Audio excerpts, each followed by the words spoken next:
বলতেছে আল্লাহটা যদি দেখতে চান হুজুর তাহলে পশ্চিম পাড়ার যাবেন না দক্ষিণ পাড়ার যাবেন? আল্লাহটা দেখবার গেলে 2 মিনিট হাঁটা লাগবে। কয় মিনিট হাঁটা লাগবে? তো 2 মিনিট হাঁটে পশ্চিম পাড়ার যায় মসজিদের সামনে দাঁড়ায় বলতেছে এখানেও আল্লাহর কিছু ছিল না হুজুর, আমার চাচা আল্লাহ 10 শতক দান করছে। এখানেও আল্লাহর কিছু ছিল না, যেটা দেখতেছেন না, এখানেও আল্লাহর কিছু ছিল না, আমার চাচা আল্লাহ 10 শতক দান করছে, আর আমরা টাকা পয়সা দিয়ে আল্লাহকে একটা ঘর বানিয়ে দিছি। তখন 2 কান্দের ফেরেশতা বলতেছে আল্লাহ এই দেশের নাম কি?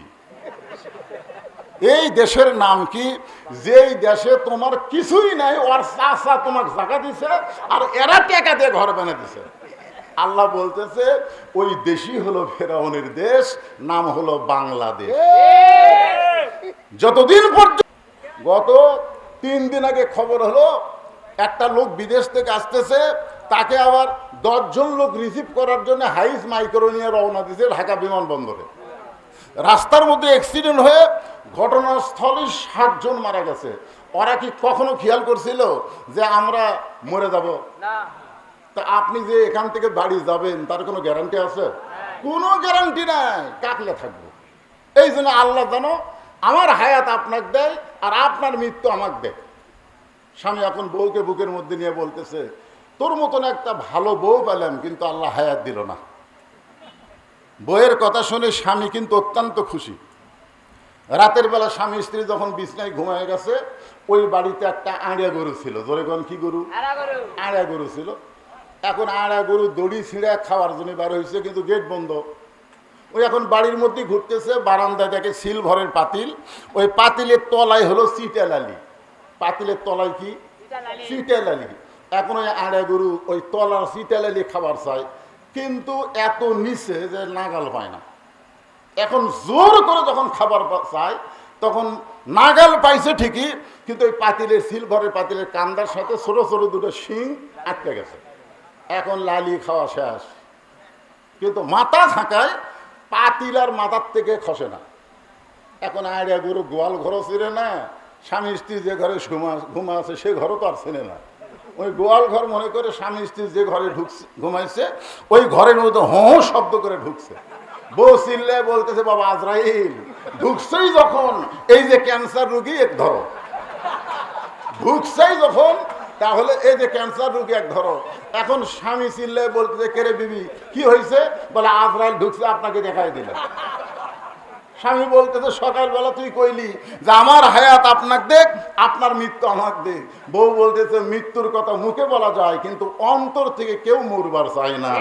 কথা ঠিক তলা নাবলুয়ান্নাকুম বিশাইয়্যিম মিনাল খাউফি ওয়াল জু অনাকসিম মিনাল আমওয়ালি ওয়াল আনফুসি ওয়াস সামারাতি ওয়াবাশশিরিস সাবিরিন ইন্নাল্লাহা মাআস সাবিরিন। জোরে কেন সুবহানাল্লাহ। এখন ভাই এই যুবকের একটু মনোযোগ দিয়ে শোনো। মুসানবী বলতেছে আল্লাহ আপনি কেমন আছেন? তো আল্লাহ এখন বলতেছে আমি আল্লাহ কেমন আছি যদি জানবার চাও তাহলে ফেরাউনের কাছে যাও। আপনারা কি বললেন যে আপনাদের গ্রামে মসজিদ কয়টা? ধরে কোন কয়টা? তাহলে বাদ বাকি জায়গা কার? না না আল্লাহর। আপনি আঙ্গুল দিয়ে দেখে দিচ্ছেন হুজুর ওই যে পুকুর দেখতেছেন ওটা আমার, ওই যে বাড়ি আশহাদু আল্লা ইলাহা ইল্লাল্লাহ, নামাজের মধ্যে আঙ্গুল তোলেন না, এই আঙ্গুলের নাম কি? শাহাদত আঙ্গুল। আপনি সাক্ষ্য দিচ্ছেন ওই পুকুর আমার, ওই বাড়ি আমার, ওই জমি আমার, ওই জমি আমার ভাইয়ের, ওই জমি আমার চাচা। এলাকার মধ্যে পা দেওয়ার জায়গা কারো নেই। তো সবই যদি তোমাকে হয় আল্লাহর, তখন বলতেছে আল্লাহটা যদি দেখতে চান হুজুর তাহলে পশ্চিম পাড়ার যাবেন না দক্ষিণ পাড়ার যাবেন? আল্লাহটা দেখবার গেলে 2 মিনিট হাঁটা লাগবে। কয় মিনিট হাঁটা লাগবে? তো 2 মিনিট হাঁটে পশ্চিম পাড়ার যায় মসজিদের সামনে দাঁড়ায় বলতেছে এখানেও আল্লাহর কিছু ছিল না হুজুর, আমার চাচা আল্লাহ 10 শতক দান করছে। এখানেও আল্লাহর কিছু ছিল না, যেটা দেখতেছেন না, এখানেও আল্লাহর কিছু ছিল না, আমার চাচা আল্লাহ 10 শতক দান করছে, আর আমরা টাকা পয়সা দিয়ে আল্লাহকে একটা ঘর বানিয়ে দিছি। তখন 2 কান্দের ফেরেশতা বলতেছে আল্লাহ এই দেশের নাম কি? এই দেশের নাম কি? যেই দেশে তোমার কিছুই নাই, ওর চাচা তোমাকে জায়গা দিছে আর এরা টাকা দিয়ে ঘর বানিয়ে দিছে। আল্লাহ বলতেছে ওই দেশই হলো ফেরাউনের দেশ, নাম হলো বাংলাদেশ। যতদিন পর্যন্ত কোরআনের আওয়াজ শুনবেন, কোরআন মোতাবেক না চলবেন, ততক্ষণ বুঝতেই পারবেন না সবকিছুর মালিক আমার আল্লাহ। জোরে কথা ঠিক না? সবকিছুর মালিক কে? সবকিছুর মালিক আল্লাহ। আল্লাহ কিভাবে চলতে বলেছেন সেই চলার কথা আল্লাহ কোরআনে বলছেন কি বলেন নাই? বলছেন কি বলেন নাই? খুব খেয়াল করবেন। এখন মুসা নবী আল্লাহ কেমন আছে দেখতে যাবে, যাওয়ার আগে আল্লাহকে একটা প্রশ্ন করতেছে, আল্লাহ আমি আপনাকে একটা প্রশ্ন করতে চাই। তা আল্লাহ বলতেছেন কি প্রশ্ন? আচ্ছা মুসা নবী যে প্রশ্ন করবে এটা আল্লাহ জানে কি জানে না? জানার পরেও বলতেছে কি প্রশ্ন? মুসা বলতেছে আল্লাহ আমার প্রশ্ন হলো আমার যা আছে আপনার তা নাই। আল্লাহ কয় মুসা তোমার কি আছে যেইটা আমি আল্লাহর নাই? মুসা বলতেছে আল্লাহ আমার মৃত্যু আছে কিন্তু আপনার মৃত্যু নেই। আপনার বলেন তো কথা ঠিক না ভুল? আল্লাহর মৃত্যু আছে কিন্তু আমরা যারা এখানে বসে আছি এমন একজন আপনারা দাঁড়ায় বলেন হুজুর এখান থেকে আমার বাড়ি যাওয়ার গ্যারান্টি আছে। একটা লোক দাঁড়ানো হলে দুই একটা দাঁড়ায়, মাঝে মাঝে দাঁড়ায় তাই বাড়ির যাওয়া লাগবে। না না না, বাড়ির যাওয়া লাগবে না? বাড়ির যাবেন কি যাবেন না? কথা বলেন, বাড়ির যাবেন না? গত 3 দিন আগে খবর হলো একটা লোক বিদেশ থেকে আসতেছে, তাকে আবার 10 জন লোক রিসিভ করার জন্য হাইস মাইক্রো নিয়ে রওনা দিয়েছে ঢাকা বিমানবন্দরে। রাস্তার মধ্যে অ্যাক্সিডেন্ট হয়ে ঘটনাস্থলে 60 জন মারা গেছে।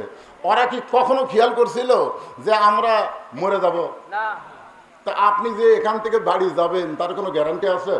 কোনো গ্যারান্টি নাই। তাহলে আমরা সবাই বিশ্বাস করি আমাদের মৃত্যু আছে না নাই?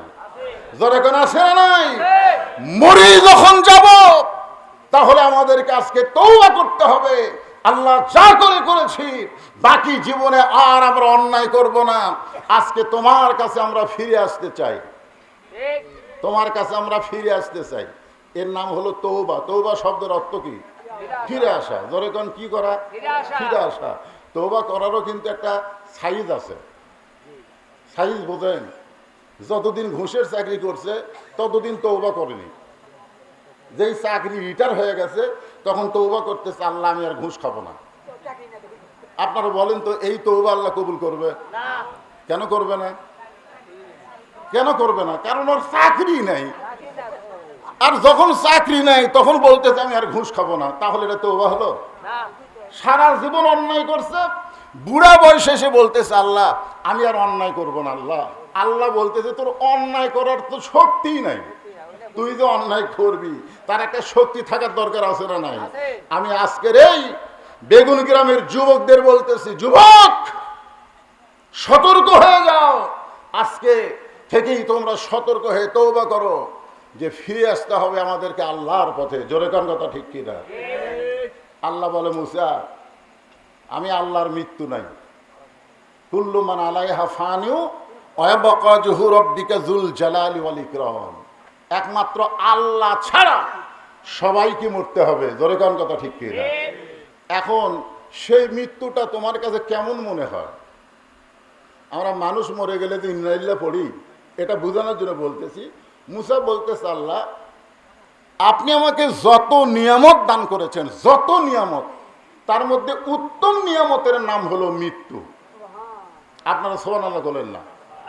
অনেক খেয়াল করতেছেন না? যত নিয়ামত, বল নিয়ামত মানে কি? আল্লাহর সন্তুষ্টি। নিয়ামত মানে কি? তাহলে আপনি আমাকে যত নিয়ামত দান করেছেন সবচাইতে উত্তম নিয়ামতের নাম হলো মৃত্যু। আপনারা বলেন তো মুসা নবীর মাথা ঠিক আছে? দুনিয়াতে মানুষ যারা আমরা এসেছি আমরা মরবার চাই? কথা সত্যি করে বলেন আমরা মরবার চাই? এখন স্বামীর ক্যান্সার রোগ হয়েছে, স্বামীর ডাক্তার বলেছে এক আধ মাসের মধ্যেই মারা যাবে। বউ প্রতিদিন যায় স্বামীর কাছে কান দিয়ে বলে আল্লাহ আমার হায়াত স্বামীর দাও, স্বামীর মৃত্যু আমাকে দাও। স্বামী বলতেছে রে পাগলি তুই একটা সুস্থ মানুষ, তুই কেন মরবার চাস? বলে না আপনি মরে গেলে আমি কাকলে থাকবো, এই জন্য আল্লাহ জানো আমার হায়াত আপনাকে দেয় আর আপনার মৃত্যু আমাকে দেয়। স্বামী এখন বউকে বুকের মধ্যে নিয়ে বলতেছে, তোর মতন একটা ভালো বউ পেলাম, কিন্তু আল্লাহ হায়াত দিল না।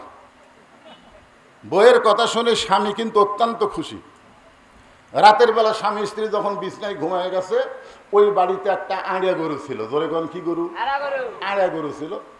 এখন আড়িয়া গরু দড়ি ছিঁড়ে খাওয়ার জন্য বার হয়েছে, কিন্তু গেট বন্ধ। ওই এখন বাড়ির মধ্যে ঘুরতেছে, বারান্দায় দেখে সিলভারের পাতিল, ওই পাতিলের তলায় হলো চিটালালি। পাতিলের তলায় কি? চিটালালি। এখন ওই আড়িয়া গরু ওই তলার চিটালালি খাবার চায়, কিন্তু এত নিচে যে নাগাল পায় না। এখন জোর করে যখন খাবার চায়, তখন নাগাল পাইছে ঠিকই, কিন্তু ওই পাতিলের সিলভারের পাতিলের কান্দার সাথে ছোট ছোট দুটো শিং আটকে গেছে। এখন লালি খাওয়া শেষ, কিন্তু মাথা থাকায় পাতিল আর মাথার থেকে খসে না। এখন আড়িয়া গরু গোয়াল ঘরও চিনে না, স্বামী স্ত্রী যে ঘরে ঘুমা আছে সে ঘরও তো আর চেনে না। ওই গোয়াল ঘর মনে করে স্বামী স্ত্রী যে ঘরে ঢুকছে ঘুমাইছে, ওই ঘরের মধ্যে হো শব্দ করে ঢুকছে। বউ চিল্লে বলতেছে, বাবা আজরাইল ঢুকছেই যখন, এই যে ক্যান্সার রুগী এক ধরো, ঢুকছেই যখন, তাহলে এই যে ক্যান্সার রুগী এক ধরো। এখন স্বামী চিল্লে বলতেছে, কেরে বিবি কি হয়েছে? বলে আজরাইল ঢুকছে, আপনাকে দেখাই দিলেন। স্বামী বলতেছে, সকালবেলা তুই কইলি যে আমার হায়াত আপনাকে দেখ, আপনার মৃত্যু আমাকে দেখ। বউ বলতেছে, মৃত্যুর কথা মুখে বলা যায়, কিন্তু অন্তর থেকে কেউ মরবার চায় না। কথা ঠিক। অথচ মুসা নবী বলতেছে, আল্লাহ আপনি আমাকে যত নিয়ামত দান করেছেন, তার মধ্যে উত্তম নিয়ামতের নাম হলো মৃত্যু।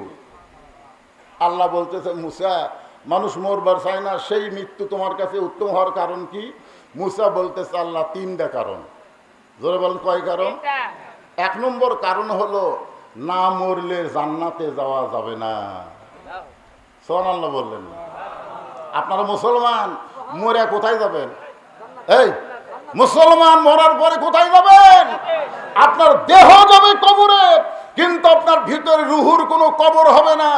এই পাখিকে আল্লাহ ইল্লিন নামক জান্নাতের বাগানে কিয়ামত পর্যন্ত জায়গা দিবে। জোরে কারণ সুবহানাল্লাহ। এখন চিন্তা করেন, মরাটা ভালো না খারাপ? আমাদের জন্য মৃত্যু ভালো না খারাপ? তাহলে আমরা বিপদের আয়াত পড়ি কেন?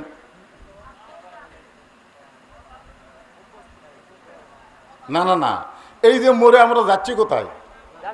আমাদের কাছে দুনিয়া ভালো না আখিরাত ভালো? আল্লাহ কোরআনে বলতেছেন, বাল তুসিরুনাল হায়াতাদ দুনিয়া ওয়াল আখিরাতু খায়রুম ওয়া আবকা। তোমাদের জন্য সুন্দর করে আখিরাতকে আমি আল্লাহ তাআলা সাজায় রাখছি। তুচ্ছ দুনিয়ার মোহে তোমরা মোহে হই না। তিনতলা চারতলা বাড়ি বানায়া তুমি বারবার ঘাড় কাত করে দেখতেছো, এরকম করে দেখতেছে, দেখে না? কি দেখতেছেন ভাই? প্রায় 5 তলার ভিত দিছি হুজুর, 3 তলা হচ্ছে, রড বার করে তুছি হুজুর, আর 2টা তলা করে মরবার পারলেও শান্তি আছে।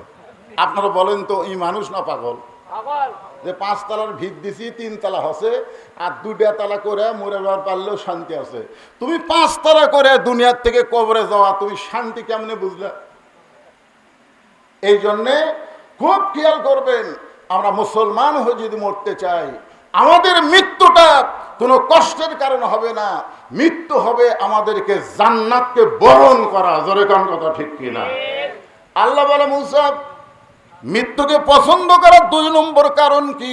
মুসা বলতেছে, আল্লাহ মৃত্যুকে পছন্দ করা 2 নম্বর কারণ হলো, আমার মৃত্যুটা কেবলমাত্র আপনার জন্য আমি ওয়াকফ করেছি। সুবহানাল্লাহ বলেন। আচ্ছা, মৃত্যুটা কার জন্যে?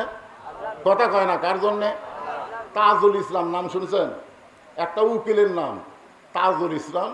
উনি এসে মীর কাসিম আলীকে বলতেছে, স্যার আজকে রাত 12টায় আপনার ফাঁসি হবে, আজকে রাত 12টায় আপনার ফাঁসি হবে। তো মীর কাসিম আলী বলতেছে, এখন কয়টা বাজে? তো বলতেছে, এখন তো 9:30 বাজে। বলতেছে, আলহামদুলিল্লাহ, এখনো 2.5 ঘন্টা আছে। আপনারা বলেন তো, 2.5 ঘন্টা পর যার ফাঁসি হবে, তার মুখত হাসি আসবে না চোখত পানি আসবে? কিন্তু সে হাসতে হাসতে বলতেছে, আলহামদুলিল্লাহ, এখনো 2.5 ঘন্টা আছে।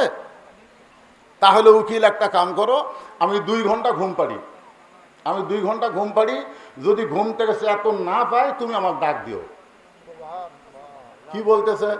এই একটু মনোযোগ দিয়ে শোনেন। এটা 1400 বছর আগেকার কাহিনী না, এই বর্তমান হাল আমলের হাসিনার সময়ের কথা বলতেছে। মীর কাসিম আলী বলতেছে, তাহলে খামাকা চেতন থেকে লাভ কি? 2 ঘন্টা ঘুম পাড়ি, যদি চেতন না পাই তুমি আমাকে ডাক দিও। উকিল মনে মনে চিন্তা করতেছে, ফাঁসির চিন্তায় লোকটা পাগল হয়ে গেছে। লোকটা কি হয়ে গেছে? পাগল হয়ে গেছে। মন খারাপ করে ফাঁসির কন্ডম সেল থেকে বার হয়ে গেছে। যখন রাত 11:30 বাজছে, তখন ওই ফাঁসির কন্ডম সেলে ঢুকে দেখে মীর কাসিম আলী নাক দেখা ঘুম পাড়তিছে। উকিল তার দিকে তাকায় চিন্তা করে, 8 ঘন্টা পর যে লোকটার ফাঁসি হবে সেই লোকটা এখনো এইভাবে ঘুম পাড়তিছে। পাওটা যেই মাত্র ঝাঁকাইছে, ঘুম থেকে চেতন পায়ে বলতেছে, উকিল ভাই সময় কি হয়ে গেছে? কয় না স্যার, এখনো 8 ঘন্টা বাকি আছে। কয় আলহামদুলিল্লাহ, এখনো 8 ঘন্টা বাকি আছে। কি বলতেছে? আলহামদুলিল্লাহ। ইন্নালিল্লাহ কইছে?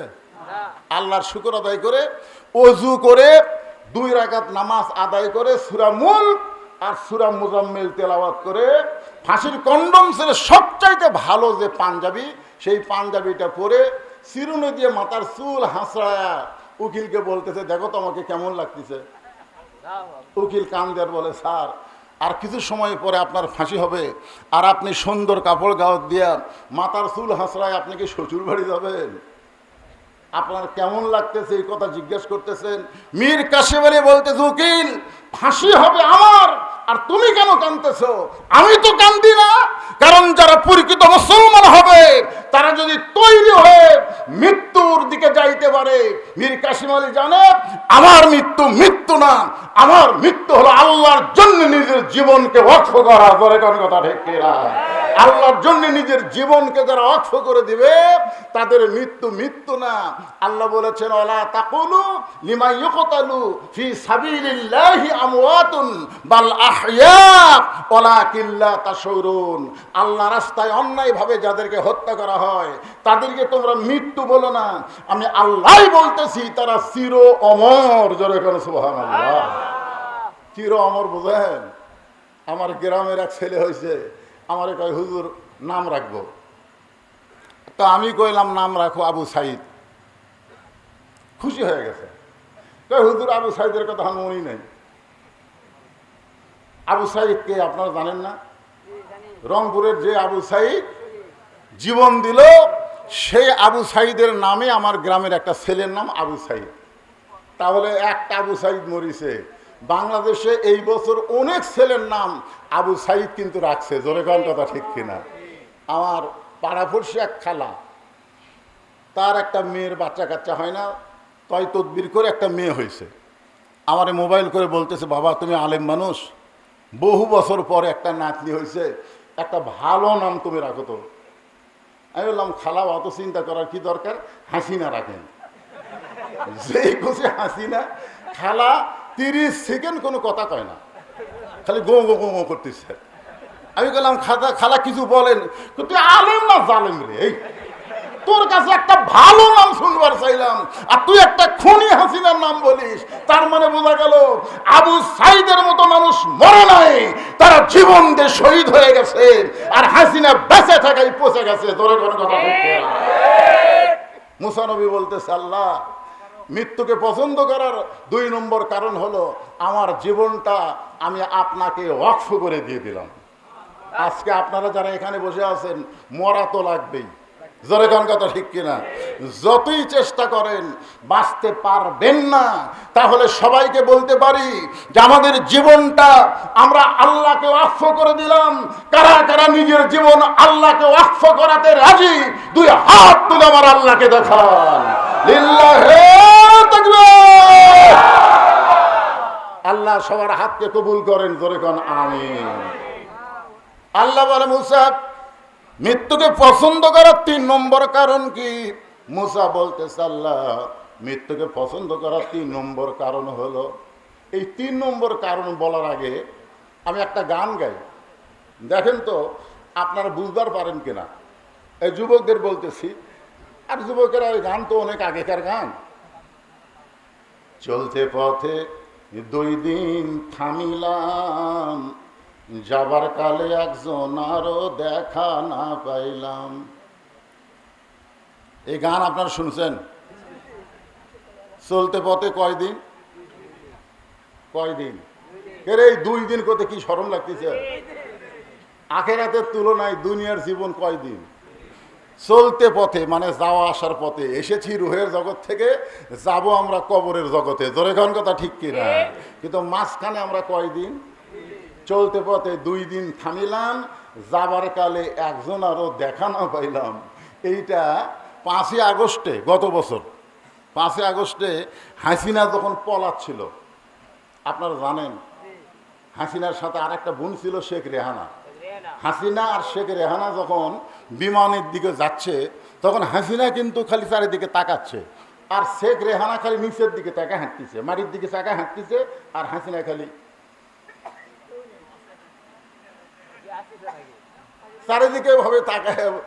হাসিনা মনে মনে বলতেছে, চলতে পথে 2 দিন থামিলাম, যাবার কালে এক চামচারও দেখা না পাইলাম। একটা চামচাও নেই। আজকে যারা বলতেছে তারেক জিয়া যেখানে, আমরা আছি সেখানে, তারেক জিয়া জেলখানায়, এক চামচারও মিছিল নেই। জোরে কোন কথা ঠিক না ভাই? না, একটু চিন্তা করতে হবে। এই দুনিয়া থাকার জায়গা নয়, দুনিয়া থেকে আমাদেরকে যাওয়া লাগবে। জোরে কোন কথা ঠিক কিনা? মুসা বলতেছে, আল্লাহ